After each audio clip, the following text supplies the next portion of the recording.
제가 신학교를 다닐 때에 섬기던 교회에서 청년부와 아동부를 담당하고 있을 때입니다. 한 번은 아동부 여름 성경학교 때 교사들이 공과 공부를 가르치는 것을 돌아보던 중에 한 교사가 이렇게 가르치고 있는 거예요. 구약 시대에는 율법을 행함으로 구원받았지만 지금 신약 시대에는 믿음으로 구원받는 거다. 제가 깜짝 놀랐죠. 그러나 아이들 앞이므로 바로 그 자리에서 뭐라 하지는 않고 공과 공부 시간이 끝난 후 불렀습니다. 그래갖고는 무슨 소리냐 그랬더니 그 대답하는 가운데 또 한술 더 떠서 지옥에 간 영혼도 예수님을 믿으면 천국에 갈 수 있다 이렇게 가르쳤잖아요. 그런데 그 교사가 고등학교를 갓 졸업한 대학생도 아니고 나이 30이 다 된 자매로 어려서부터 신앙생활을 쭉 해왔던 그런 청년이었습니다. 그런데 어떻게 이렇게 잘못된 가르침 속에 그동안 있었던 건지, 그래서 그날 밤 교사들을 모두 다 불러 모아놓고 구원에 대해서 다시 한번 정리해 주었던 적이 있습니다. 성경에 의하면 한 번 지옥에 간 영혼은 다시 구원받아 천국으로 갈 수 없습니다. 그리고 구약시대나 신약시대나 모두가 다 믿음으로 구원받았습니다. 그런데 그 교사의 대답은 구약은 모두 율법 아니냐, 그리고 예수님이 오셔서 비로소 신약의 역사가 시작되었으니까 그 전 구약시대에는 율법을 행함으로 구원을 받은 것이고 예수님이 오신 이후인 신약시대에야 비로소 믿음으로 구원받는 것이 아니냐 하는 이야기였습니다. 상당히 그럴듯해 보입니다만은 전혀 그럴듯하지 않은 이야기였습니다. 예수님의 피의 효력은 그분이 이 땅에 오신 후부터 효력이 있는 것이 아닙니다. 물론 그 효력의 발생은 그분의 십자가 사건에서 비로소 시작되었습니다. 그러나 인류 역사상 죄 없는 피는 예수님의 피 하나밖에 없기 때문에, 그리고 이 피는 하나님의 아들의 피이기 때문에 구약 시대 사람들도 역시 예수님의 대속의 피의 은혜로 구원받은 것입니다. 그래서 예수님은 요한복음 8장 56절에서 당시의 유대인들에게 말씀하셨던 거지요. 너희 조상 아브라함은 나의 때 볼 것을 즐거워하다가 보고 기뻐하였느니라. 오늘은 종려주일입니다. 종려주일이란 예수님이 모든 인류의 죄를 대신 지고 죽으심에 있어서 이제 그 죽음을 실제로 실행에 옮기기 위하여 예루살렘 성에 입성하신 것을 기념하는 주일입니다. 그때 예수님은 겸손하시어 어린 나귀 새끼를 타고 입성하셨죠. 그리고 사람들은 자신들의 왕이 온다고 좋아서 종려나무 가지를 흔들며 환영했습니다. 그래서 우리는 이 날을 종려주일이라고 합니다. 그러나 사실 이 왕은 이 땅에 어떤 정치 권력의 형태로 존재하기 위해 입성하고 있었던 것이 아니지요. 모든 인류의 죄를 대신 지고 희생하는, 그래서 죽는 섬김의 왕으로 입성하고 있었던 것입니다. 그러나 사람들은 그분을 환영하면서도 사실 이러한 내용은 몰랐습니다. 그러나 예수님은 그들의 그 환영을 자신이 가야 할 그 내용으로 그대로 받으셨습니다. 그래서 종려주일 다음 그 한 주간은 고난주간입니다. 예수님은 이번 주 목요일 밤에 제자들과 함께 최후의 만찬을 하시고 겟세마네 동산에서 기도하시다가 잡히십니다. 그날 밤 당시 종교 지도자들의 신문과 헤롯의 신문, 그리고 빌라도의 신문을 거쳐서 금요일 낮 아침 9시에는 십자가에 달리십니다. 그리고 오후 3시에 운명하십니다. 그럼으로써 아담 이후 모든 사람, 즉 앞으로 세상 끝날까지 이 땅에 존재하게 될 그 모든 사람들의 죄를 다 사하실 수 있는 길을 여십니다. 그래서 하나님이 계획하신 바 이 땅 구원의 역사를 모두 다 마치십니다. 그래서 오늘 종려주일의 설교 내용은 보통은 예수님이 당하신 고난에 관한 것이지요. 그런데 오늘 저는 그동안 쭉 설교해왔던 창세기의 본문을 갖고 설교하려 합니다. 두 가지 이유가 있습니다. 첫 번째로는 복음의 핵심은 예수님의 십자가 사건입니다. 그리고 구약 시대에도 믿음으로 구원받았다면 우리는 구약의 말씀 속에서도 예수님의 이 십자가를 볼 수 있어야 합니다. 사도행전 9장을 보면은 예수 믿는 자들을 죽이기 위해서 다메섹으로 가던 사울이 주님의 음성을 듣고 회심하는 장면이 나옵니다. 그때 식음을 전폐하고 있는 사울을 주의 제자 아나니아가 찾아갑니다. 그리고는 그에게 안수하며 말하죠. 예수께서 나를 보내어 너로 다시 보게 하시고 성령으로 충만하게 하신다. 그때 사울의 눈에서 비늘 같은 것이 벗어져 다시 보게 되었다고 성경은 기록하고 있습니다. 하나님이 뭔가 비늘 같은 것을 그 눈에 덧씌워서 그동안 보지 못하게 하셨던 거지요. 그러나 이 내용에 이런 해석을 덧붙이면 어떻습니까? 그 비늘은 그동안 바울이 성경을 볼 때에 그 당시에 성경은 구약뿐이었죠. 그 구약 성경 속에서 복음을 보지 못하게 하던 비늘이었습니다. 그래서 그는 그동안 구약 성경 속에서 예수님을 그리고 예수님의 십자가를 볼 수 없었습니다. 그러니까 예수 믿는 자들을 잡아 죽이는 일이 하나님을 잘 믿는 것이라고 곡해하고는 그 일에 특심한 열심을 부렸던 거지. 그런데 성령 충만함을 명하는 아나니아의 기도로 그 비늘이 떨어져 나갔으니 그때부터 사도 바울의 영적인 눈도 함께 열린 겁니다. 그래서 그때부터 바울은 구약 속에서 복음을 보기 시작합니다. 오늘 저는 이 본문 가운데 여러분들이 예수님의 십자가를 볼 수 있기를 원합니다. 두 번째로는 사실 예수님의 고난은 두 가지 측면에서 보아야 합니다. 그 하나는 바로 그분이 당한 고난 그 자체입니다. 그래서 우리는 주님의 고난을 묵상할 때마다 우리의 마음이 아프고 가슴이 저려오며 그분의 이 큰 사랑을 감격으로 받습니다. 그러나 그렇다면 그 다음은 무엇입니까? 예수님의 사랑에 가슴 저몄다면 이로 인하여 그 다음 우리가 나아가야 할 목표가 있어야 됩니다. 그것은 이 땅에 하나님의 나라를 건설하는 일입니다. 그래서 우리는 이 차원에서도 주님의 고난을 보아야 합니다. 예수님이 이 땅에서 하셨던 마지막 기도에 두 가지가 있습니다. 우리는 보통 겟세마네 동산에서의 기도만을 생각합니다.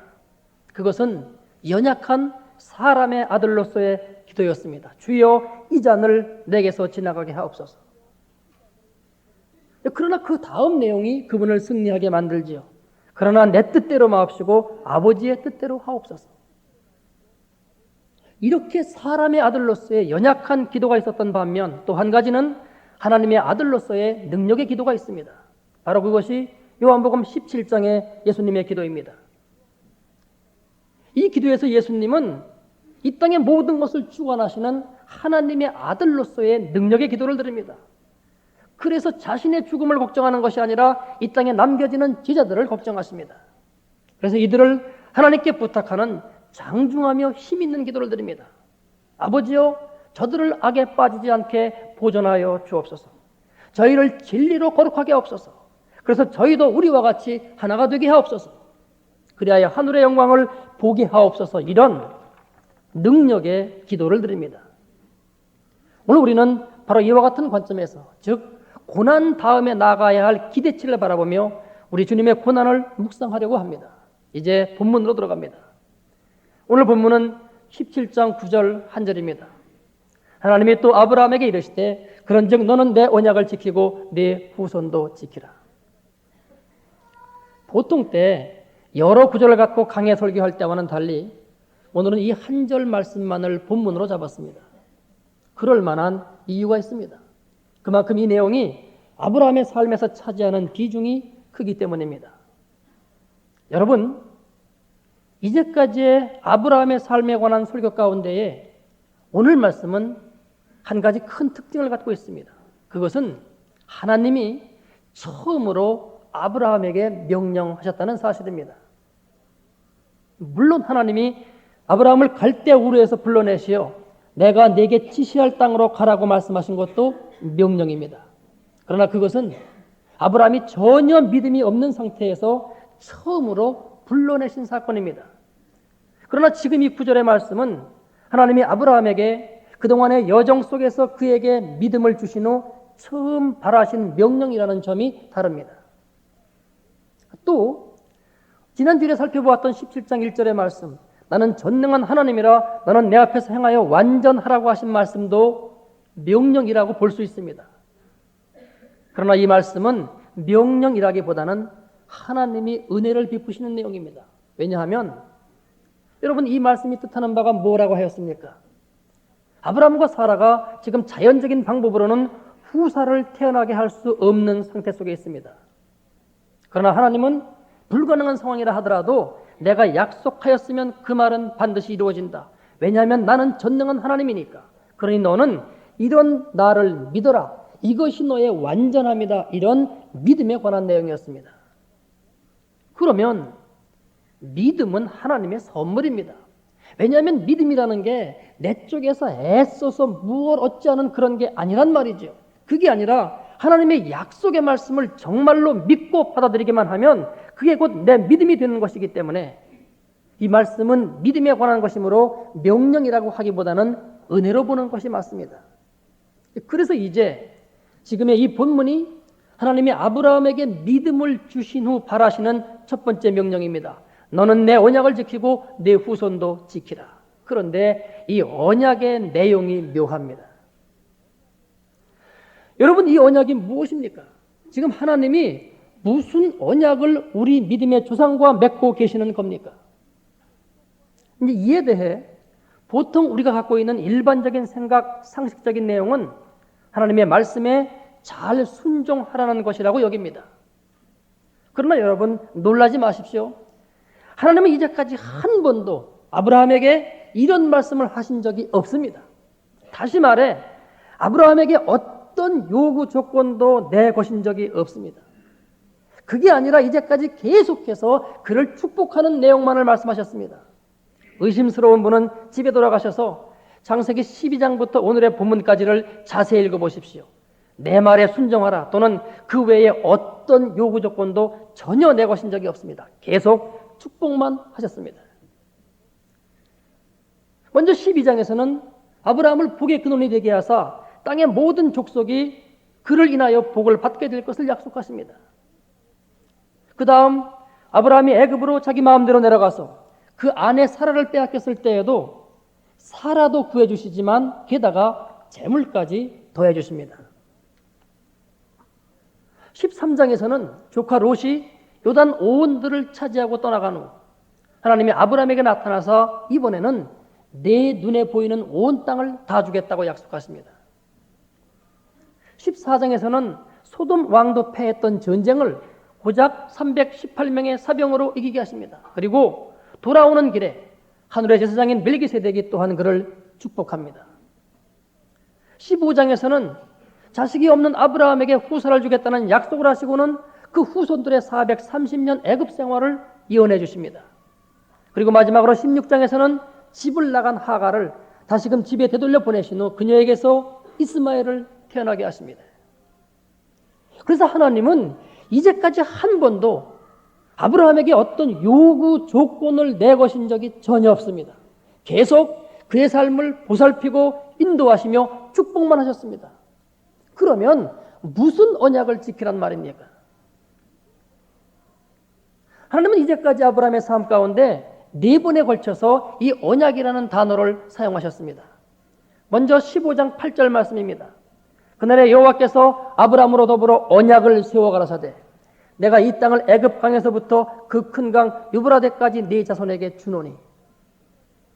두 번째 언약은 17장 2절입니다.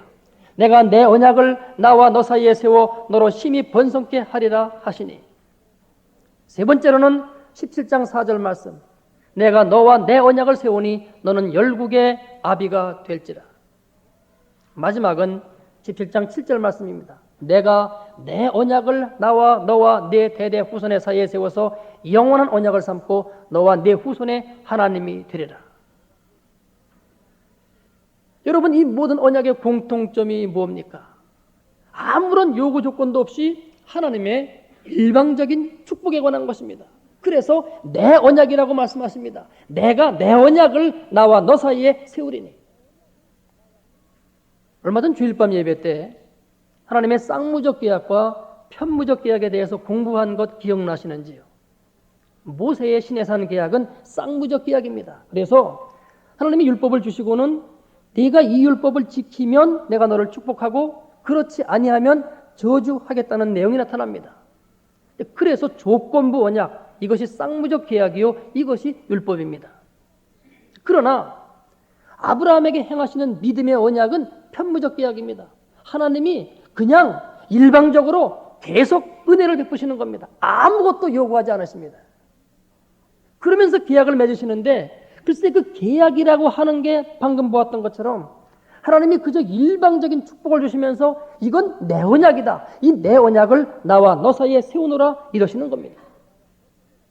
참 묘한 언약이지요. 무슨 이런 언약이 있습니까? 세상 천지에 이런 언약은 없습니다. 일방적으로 은혜를 베푸시는 언약. 그런데 여러분 바로 이것이 복음입니다. 그래서 예수님이 우리가 아직 죄인 되었을 때에 우리에게 아무런 요구 조건도 없이 그냥 우리를 위해서 죽으셨던 거지요. 따라서 지금 하나님이 아브라함에게 너는 내 언약을 지키고 내 후손도 대대로 지키라는 이 말씀은 이제 너는 내 말대로 살아야 돼 이런 요구 조건을 내세우는 계약이 아닙니다. 내가 너를 내 백성으로 불러 세웠구마. 그래서 이젠 내가 네 삶을 계속 인도해 갈 거구마. 그리 알고 이 언약을 깨뜨리지 마. 이런 의미의 언약입니다. 그러면 이 속에는 어떤 의미가 숨어 있습니까? 나는 너희를 계속 은혜로 사랑으로 인도할 거야. 그러나 너희는 이런 나를 따라오지 않을 거야. 이런 의미가 숨어 있는 것이죠. 즉 인간의 죄성을 하나님은 지금 보고 계신 겁니다. 그래서 그 죄성으로 인하여 하나님의 은혜를 하나님의 사랑을 너희가 치받고 나올 텐데 그러지 말아라 이 말씀을 하고 계신 겁니다. 이것이 지금 하나님이 아브라함에게 그런즉 너는 내 언약을 지키고 내 후손도 지키라고 말씀하시는 그 내용입니다. 여러분 사람들이 선하게 살고자 하는 마음이 없는 것이 아닙니다. 우리가 하나님의 말씀대로 따라가고자 하는 마음이 없는 것이 아닙니다. 그러나 마음은 원이로되 육신이 안 따라오는 이걸 어찌하란 말입니까? 그래서 이 문제를 지적한 것이 율법이고 이 문제를 해결한 것이 복음입니다. 그리고 이 복음의 이 해결점의 한가운데에 주님의 십자가가 서 있는 겁니다. 그래서 예수님의 십자가가 곧 복음인 거죠. 우리말 가운데 작심삼일이라는 말이 있습니다. 사람이 무언가를 작심할 때는 어떤 귀한 의미를 갖고 좋은 뜻에서 그 일을 시작하는 겁니다. 학생이 공부를 열심히 하겠다든지 술, 담배 하는 사람이 건강을 생각해서 술, 담배를 끊겠다든지 또는 우리가 매일 성경을 읽겠다든지 새벽 기도를 하겠다든지 하는 그 모든 게 다 좋은 의도로 시작되는 거죠. 그런데 이 좋은 일이 3일을 넘어가지 못한단 말입니다. 어디에 문제가 있는 겁니까? 표면적인 이유는 우리의 결심이 약해서 우리의 의지가 굳세지 못해서입니다. 그러나 그 내면적인 이유, 본질적인 이유는 인간의 죄악성 때문입니다. 말씀을 따라가지 않으려고 하는 바른 길에서 벗어나고자 하는 마음이 타락한 인간의 속에 이미 들어와 있습니다. 그래서 한편으로는 말씀을 따라가고자 하고 선한 삶을 살고자 하는 마음이 있으면서도 또 한편으로는 이것들을 벗어나서 내 마음대로 살고 싶은 본능이 또한 우리 속에 있는 것이죠. 그래서 사도 바울은 로마서 7장 15절에서 말합니다. 나의 행하는 것을 내가 알지 못하노니 곧 원하는 이것은 행하지 아니하고 도리어 미워하는 그것을 함이라. 그러면서 그러므로 이것을 행하는 자는 내가 아니요 내 속에 거하는 죄니라 이렇게 지적합니다. 그러면 지금 하나님이 아브라함에게 뿐만 아니라 그 후손인 우리들에게 내 언약을 지키라고 말씀하고 계신 것은 그런 너를 싸워 이기라는 겁니다. 그런데 이 싸움을 내가 싸워 이기려고 할 때 그것이 곧 율법입니다. 그러나 지금 하나님은 1절에서 이미 말씀하셨죠. 나는 전능한 하나님이라 너는 내 앞에서 행하여 완전하라. 나는 할 수 있어. 너는 못해. 그러나 나는 해. 그러니 이 믿음을 가져. 그래서 이 믿음에 있어서 흔들리지 말고 나를 의지해. 그러면 너는 네 속에 그 죄악을 싸워 이길 수 있어. 바로 이 내용이 오늘 본문 속에 하나님의 이 명령 속에 이미 들어있는 겁니다. 여러분, 다시 한번 아브라함의 삶을 통한 하나님의 말씀을 바르게 이해하십시다. 우리가 그동안 살펴보았던 바 하나님이 정말로 아브라함에게 주고자 하시는 그 진짜 내용은 가나안 땅이 아니라 사실은 믿음이었죠. 그래서 하나님은 아브라함에게 그가 가야 할 목적지를 알려주지 않으시는 겁니다. 다만 내가 네게 지시할 땅이라고 하시고는 매일매일 그 발걸음을 인도하심으로써 그에게 믿음을 심어주셨던 것입니다. 하나님이 진짜 주시고자 하는 것은 이 땅에서의 소유가 아니라 하나님 나라에서 인정받는 것, 그것을 주고자 하시기 때문입니다. 지금 17장에서 나는 전능한 하나님이라 너는 내 앞에서 행하여 완전하라고 하신 것도 물론 1차적으로는 사라의 경수가 끊어진 상황 속에서도 하나님은 후사를 주실 수 있음을 믿으라는 말입니다. 그러나 더 본질적인 내용은 내가 내 속에 있는 죄악을 이기게 할 터이니 이를 믿으라는 말씀입니다. 여러분, 왜 이것이 더 본질적인 내용이 됩니까? 그래, 이삭이 태어날 것을 믿음으로써 이삭이 태어났을 때 그 이삭이 죄악을 이기는 삶 속에 들어가지 못하면 과연 그가 약속의 자녀입니까? 약속의 자녀란 우리 속에 있는 죄악을 이기고 공중 권세 잡은 사단의 세력을 꺾어서 이 땅에 하나님의 나라를 이루는 사람, 이 사람이 약속의 자녀입니다. 이 일을 이루지 못한다면 경수가 끊어진 후 100살이 아니라 1000살이 되어서 낳은 아이라도 그는 약속의 자녀가 아닙니다. 진짜 약속의 자녀는 태어남의 신비에 있는 것이 아니라 그가 행한 일, 하나님이 맡기신 일을 이루는 데 있기 때문입니다. 여러분, 아무리 예수님이 죄 없이 이 땅에 태어나셨다 하더라도 그가 십자가를 지지 아니하셨다면 과연 그분이 우리의 메시아가 될 수 있었을까요? 결국 오늘의 본문, 하나님이 또 아브라함에게 이르시되 그런즉 너는 내 언약을 지키고 내 후손도 지키라는 이 말씀은 내가 할 것이니 너는 네 속의 죄악을 이길 수 있어. 사단의 세력을 꺾을 수 있어. 그리고 나를 믿음으로 이 땅에 하나님의 나라를 이루어 봐. 지금 이 말씀을 하고 계신 겁니다. 그리고 하나님이 이처럼 말씀하실 수 있는 것은 2000년 후 당신의 아들이 이 땅에 사람의 몸으로 오사 모든 사람의 죄를 대신 지고 죽으실 뿐만 아니라 그 죽으심으로 모든 사람들을 하나님의 영으로 새롭게 하실 것을 바라보셨기 때문에 이처럼 지금 말씀하고 계신 것입니다. 여러분, 정말로 이제는 우리 주님을 나를 구원하기 위해 십자가에 못 박히셨다는 이 진리에만 머물러 있게끔 하지 마십시다. 물론 이 진리는 중요합니다. 이 진리가 성립되지 않으면 그 다음 아무것도 성립될 수 없기 때문에 이 진리는 대단히 중요합니다. 그러나 여기에만 머물러 있지는 말자는 겁니다. 하나님이 우리에게 주시고자 하는 최종적인 것은 그분의 존귀와 영광과 능력 그리고 그분의 신성입니다. 비록 우리가 지금 이 땅에 살지만 예수 그리스도를 믿음으로 우리가 하나님과 함께 그분의 그 신성 가운데 거하는 것, 그것도 죽은 후가 아니라 예수께서 말씀하시기를 너희 중에 죽기 전에 하나님의 나라가 권능으로 임하는 것을 볼 자들도 있느니라고 그 죄들에게 말씀하셨으니 살아생전에 이 땅에 이 하나님의 나라를 그분의 능력으로 이루는 일, 바로 이것이 우리가 해야 할 일입니다. 바로 이것을 위해서 예수님이 십자가 위에서 그 모진 고난을 당하셨단 말입니다. 그런데 우리가 언제까지 우리가 구원받은 것만 말하는 반쪽짜리 예수를 믿을 것입니까? 그렇다면 그것은 예수님의 그 고귀한 희생을 반은 헛되게 하는 것입니다. 반만 믿고 반은 안 믿는 것입니다. 이런 우리를 하나님이 훗날 천국에서 맞이하실 때 과연 뭐라고 말씀하시겠습니까?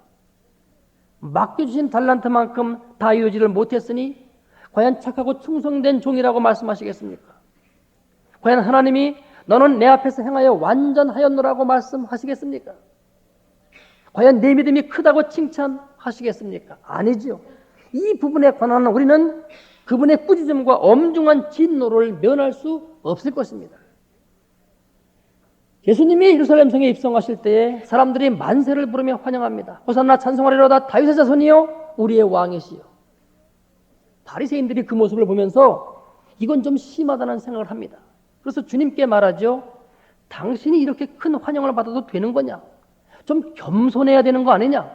당신 좀 과한 것 같아. 이런 뜻으로 점잖게 선생이여 당신의 제자들을 책망하소서 이렇게 말합니다.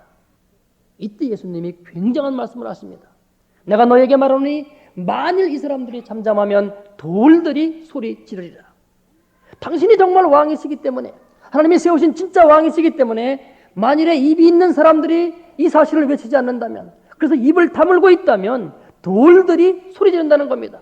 봐라, 여기 진짜 왕이 납신다. 하나님이 세우신 진짜 왕이시다. 그런데 너희는 지금 뭐 하고 있는 거냐 하며 돌들이 소리 지르게 하신다는 겁니다. 저는 이 구절을 대할 때마다 하나님의 권능을 봅니다. 그리고 그분의 어미하심을 봅니다. 뿐만 아니라 무섭기도 합니다. 우리가 마땅히 해야 할 바, 외쳐야 할 바를 외치지 않으면 하나님이 돌들로 소리 지르게 하신다. 그때 우리는 하나님 앞에 죽여 주십시오 하는 말밖에는 정말 할 말이 없을 것입니다. 하나님은 오늘 우리에게 말씀하십니다. 너는 내 언약을 지키고 내 후손도 지키라. 그런데 이것은 내가 하는 것이 아니라 내가 한다. 그러니 이 사실을 믿어라. 그래서 내 말을 모두 율법으로 받지 말고 믿음으로 받아라. 그러면 너 자신이 새로운 피조물이 되어 이 땅의 모든 죄악과 공중 권세 잡은 자를 이기어 이 땅에 하나님의 나라를 이룰 수 있다. 이를 위해 내 아들을 십자가에 못 박았단다. 그러니 내 아들의 이 죽음을 헛되게 하지 말아주게나. 바로 이것이 오늘의 본문 말씀을 통하여 이 종려주일에 우리에게 주고 계신 하나님의 메시지입니다.